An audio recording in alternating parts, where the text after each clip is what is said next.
Professor Nageswararao గారు. ఏమండి, అమిత్ షా గారితో పవన్ కళ్యాణ్ గారు ఇలా అన్నారు అని మీరు తప్పు మాట్లాడినప్పుడు, ఈయన డబ్బులు తీసుకునే ఇలా అన్నాడు అని జన సైనికులు అనడంలో తప్పే ఉందండి.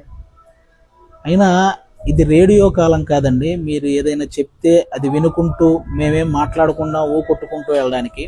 సోషల్ మీడియా కాలం. కంపల్సరీ మీరు విశ్లేషిస్తే దాని మీద విశ్లేషించడానికి అందరూ రెడీగా ఉంటారండి. కాబట్టి ఈ విశ్లేషణ అనేది మీరు కూడా, అది తప్పు అవడం వల్లే కదా మీరు మీ మాటలను విత్డ్రా చేసుకున్నారు. మరి తప్పు చేసిన తర్వాత కూడా మళ్ళీ ఇంకా డిబేట్లు, డిస్కషన్లు ఏంటండి? పవన్ కళ్యాణ్ గారి విషయంలో మీరు మాట్లాడింది తప్పు, మ్యాటర్ ఓవర్. మీరు తప్పు చేసినా కూడా ఆయన అంటే నాకు ఇంకా గౌరవం ఉంది అని అన్న పవన్ కళ్యాణ్ గారు గొప్ప వాళ్ళ, తప్పు చేసి కూడా ఇంకా పవన్ కళ్యాణ్ గారి మీద అందరినీ కూర్చోబెట్టి తిట్టిస్తున్న మీరు గొప్ప వాళ్ళ? ఒకసారి ఆలోచించండి.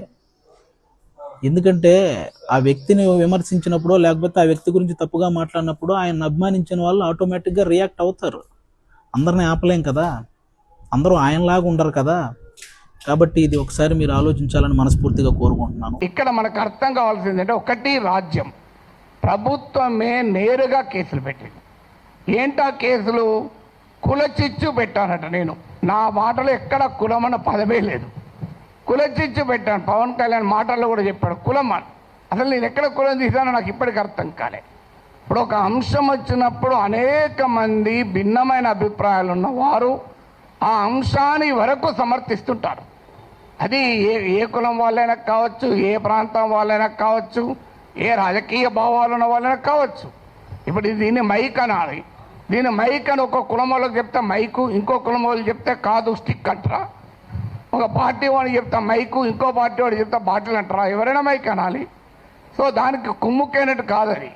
తర్వాత ప్రాంతం అని కూడా తీశాడు పవన్ కళ్యాణ్. ప్రాంతం అని తీస్తే ఎవరు తీశారు ప్రాంతం? నిజంగా ఇక్కడ వచ్చిన ఇన్ని సంఘాలు ఉన్నాయి, వీళ్ళు తీయలే.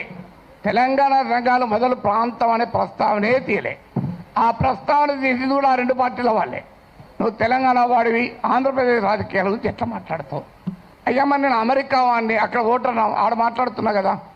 ఇరాన్ పైన మాట్లాడుతున్నా, ఇరాన్ ఓటర్నా? ఇది ఎక్కడ సిద్ధాంతం అయ్యా? మీరైతే ఇక్కడ ఇల్లు కలిగి ఉంటారు, ఆస్తులు కలిగి ఉంటారు.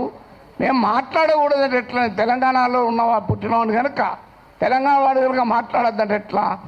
అంటే కులం తీసింది మీరు, ప్రాంతం తీసింది మీరు, మళ్ళీ మమ్మల్ని కులము ప్రాంతం తీశారంటున్నారు. ఎంత ఆశ్చర్యమో చూడండి. ఇక అది కులం చిచ్చు పెట్టారని కేసు పెట్టారు. అక్కడ కులం ప్రస్తావన కూడా చేయలేదు నేను.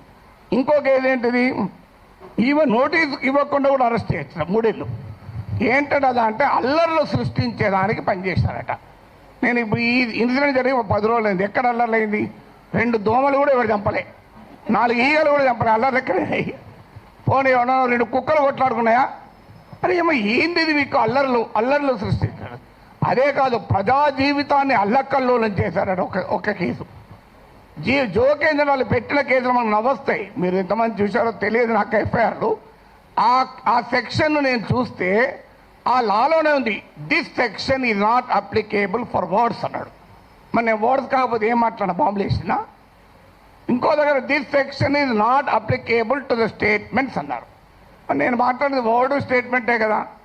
అంటే అప్లికేబుల్ కాదని చట్టంలో ఉన్న కేసు పెట్టారు. ఇక చూడండి, ఇక్కడ మనకు అర్థం కావాల్సింది అంటే, చాలామంది మిత్రులు మాట్లాడారు, నేను మాట్లాడిన అంశం అసలు ఇష్యూనే కాదు, అది ఇష్యూనే కాదు. అణగారిన జాతుల కొరకు, వర్గాల కొరకే మాట్లాడాను. ఇక్కడ కాదు, ప్రపంచంలో ఎక్కడ అణచివేతుంటే అక్కడ మాట్లాడాను. ఇక్కడ కాదు. ఏ వెనుజులాలో నా కులం ఉందా, నా ప్రాంతం ఉందా? వెనుజులాలో అణచివేత గురించి, క్యూబాలో అణచివేత గురించి మాట్లాడాం, కొలంబియాలో మాట్లాడాం. అక్కడ ఎవరి కులాలు ఉన్నాయి, ఎవరు ఏమున్నాయో మాకు.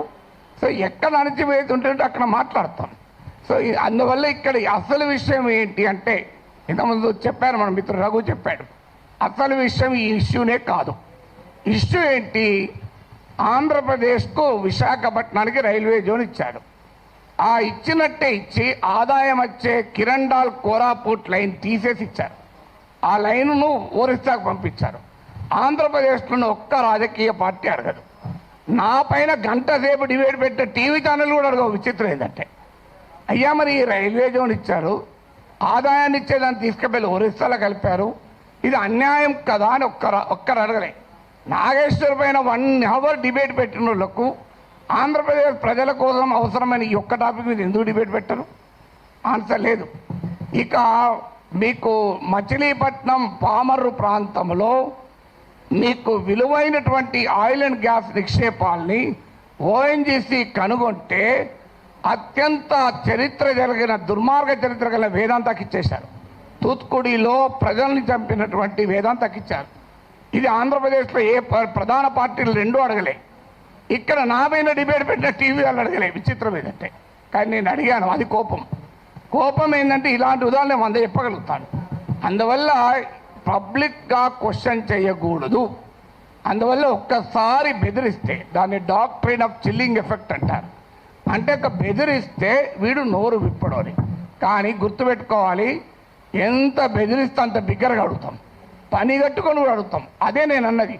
అదే అని యుద్ధం మీరు మొదలు పెట్టారు, నేను ముగిస్తాను అన్నాడు. మళ్ళీ దాన్ని పెట్టుకొని యుద్ధం చేస్తావట అంటారు. అయ్యా నేను ఏమన్నా అందులో క్లియర్గా నా ప్రజా సమస్యల పైన అంటే ఇప్పుడు ఇంకా దానిపైన కేసు పెట్టలేదు. బహుశా ఎఫ్ఐఆర్ ఛార్జ్షీట్లు యాడ్ చేస్తారో తెలియదు. కానీ ఒక్కడు మాత్రం మళ్ళీ చెప్తున్నాను, మీరు అరెస్ట్ చేసుకుంటారా, కేసులు విత్డ్రా చేస్తారా, చెయ్యరా, అది మీ ఇష్టం. మేము మాత్రం మాట్లాడుతూనే ఉంటాం. We will die but we will not give up our right to free speech అన్నది మా మాట. చావనన్నా చేస్తాం కానీ మాట్లాడే హక్కును వదులుకోము. మీకే అణిచివేత వేసినా దానికి మేము సిద్ధం. సంతోషం. మీరు వస్తారంటే చెప్పండి, టైము ప్లేస్ కూడా చెప్పండి. ఆడికి వస్తా, కావాలంటే అరెస్ట్ చేసుకోండి.